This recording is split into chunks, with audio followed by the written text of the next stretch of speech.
ಹಾಸನದ ಮಾಜಿ ಸಂಸದರಾದಂತಹ ಪ್ರಜ್ವಲ್ ರೇವಣ್ಣ ಅವರಿಗೆ ಇವತ್ತು ಒಂದು ನಿರ್ಣಾಯಕವಾದಂತಹ ದಿವಸ. Big day for Prajwal Revanna. Prajwal Revanna ವಿರುದ್ಧದ ಅತ್ಯಾಚಾರ ಆರೋಪ ಪ್ರಕರಣಕ್ಕೆ ಸಂಬಂಧಪಟ್ಟಂತೆ ಮಾಜಿ ಸಂಸದ ಪ್ರಜ್ವಲ್ ದೋಷಿ ಹೌದೋ ಇಲ್ವೋ ಅನ್ನುವಂಥ ಒಂದು ತೀರ್ಪು ಇವತ್ತು ಇಂದು ಅಂತಿಮವಾದಂತಹ ತೀರ್ಪು ನೀಡುವಂತಹ ಜನಪ್ರತಿನಿಧಿಗಳ ಕೋರ್ಟ್. ಜುಲೈ 30ರಂದು ವಾದ ಪ್ರತಿವಾದ ಆಲಿಸಿರುವಂತಹ ನ್ಯಾಯಾಲಯ big day for Prajwal Revanna ಇವತ್ತು ಕೆಲ ತಾಂತ್ರಿಕ ಸಾಕ್ಷ್ಯ ಮಹಜರಿನ ಸ್ಪಷ್ಟನೆಯನ್ನು ಕೇಳಿತ್ತು ಕೋರ್ಟ್. ಸರ್ಕಾರಿ ಪರ ವಕೀಲರಿಗೆ ಸೂಚನೆ ನೀಡಿದ್ದಂತಹ ನ್ಯಾಯಾಲಯ, ಜನಪ್ರತಿನಿಧಿಗಳ ವಿಶೇಷ ನ್ಯಾಯಾಲಯ ಸ್ಪಷ್ಟೀಕರಣ ಬೇಕಿದ್ದರಿಂದ ತೀರ್ಪನ್ನು ಮುಂದೂಡಿತ್ತು ಕೋರ್ಟ್. ಕಳೆದ 14 ತಿಂಗಳಿನಿಂದ ಜೈಲಿನಲ್ಲಿರುವಂತಹ ಪ್ರಜ್ವಲ್ ರೇವಣ್ಣ ಇವತ್ತಾದರೂ ಬಂಧ ಮುಕ್ತರಾಗ್ತಾರ. ಪ್ರಜ್ವಲ್ ರೇವಣ್ಣ ಅವರ ವಿರುದ್ಧದ ಅತ್ಯಾಚಾರ ಆರೋಪ ಪ್ರಕರಣಕ್ಕೆ ಸಂಬಂಧಪಟ್ಟಂತೆ ದೊಡ್ಡ ಮಟ್ಟದಲ್ಲಿ ಸುದ್ದಿ ಮಾಡಿತ್ತು ಪ್ರಜ್ವಲ್ ರೇವಣ್ಣ ಅವರ ಈ ಒಂದು ಪ್ರಕರಣ. ಕರ್ನಾಟಕದ ಲೋಕಸಭಾ ಚುನಾವಣಾ ಹೊಸ್ತಿಲಲ್ಲಿ ಇದು ಬಹಳ ದೊಡ್ಡ ಸೆನ್ಸೇಷನ್ ಕ್ರಿಯೇಟ್ ಮಾಡಿದ್ದಂತಹ ಸುದ್ದಿ. ಆಲ್ಮೋಸ್ಟ್ 1 ತಿಂಗಳ ಮೇಲೆ 2 ತಿಂಗಳ ಕಾಲ, 1 ವರ್ಷದ ಮೇಲೆ 2 ತಿಂಗಳ ಕಾಲ ಪ್ರಜ್ವಲ್ ರೇವಣ್ಣ ಅವರು ಜೈಲುವಾಸವನ್ನು ಅನುಭವಿಸಿದ್ದಾರೆ.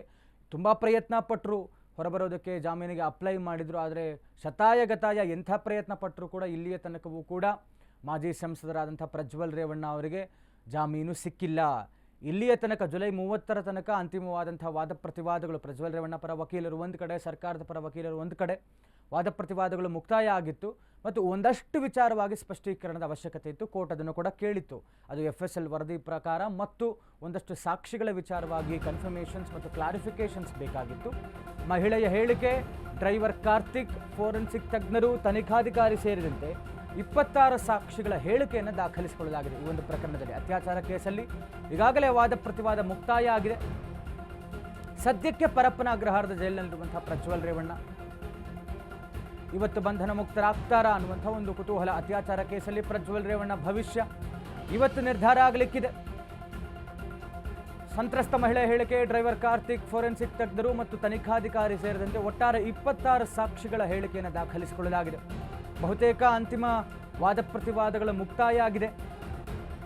ಸದ್ಯಕ್ಕೆ ಪರಪ್ಪನ ಅಗ್ರಹಾರದಲ್ಲಿದ್ದಾರೆ ಪ್ರಜ್ವಲ್ ರೇವಣ್ಣ ಅವರು. ಬಹುತೇಕ ಇವತ್ತು ಅಂತಿಮವಾದಂತಹ ತೀರ್ಪು ಜನಪ್ರತಿನಿಧಿಗಳ ವಿಶೇಷ ನ್ಯಾಯಾಲಯದಿಂದ ಹೊರಬೀಳಲಿದೆ.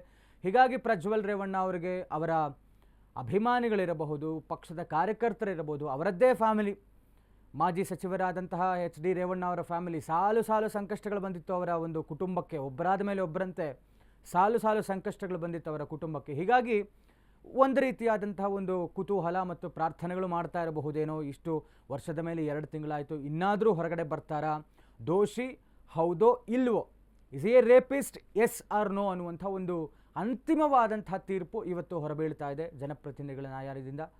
ಪ್ರಜ್ವಲ್ ರೇವಣ್ಣ ಅವರು ಇನ್ನಾದರೂ ದೋಷಮುಕ್ತರಾಗಿ ಬಂದು ರಾಜಕಾರಣದಲ್ಲಿ ಮುಂದುವರಿತಾರಾ? ಯಾಕೆಂತ ಹೇಳಿದ್ರೆ ಯುವ ರಾಜಕಾರಣಿ, ಬಹಳಷ್ಟು ಕೆಲಸ ಕೂಡ ಮಾಡಿದ್ದಾರೆ ಅವರದ್ದೇ ಕ್ಷೇತ್ರದಲ್ಲಿ, ಹಾಸನ ಲೋಕಸಭಾ ಕ್ಷೇತ್ರ. ದೇವೇಗೌಡರ ಮೊಮ್ಮಗ, ರೇವಣ್ಣ ಅವರ ಮಗ, ಇದೆಲ್ಲವೂ ಕೂಡ ಇದೆ.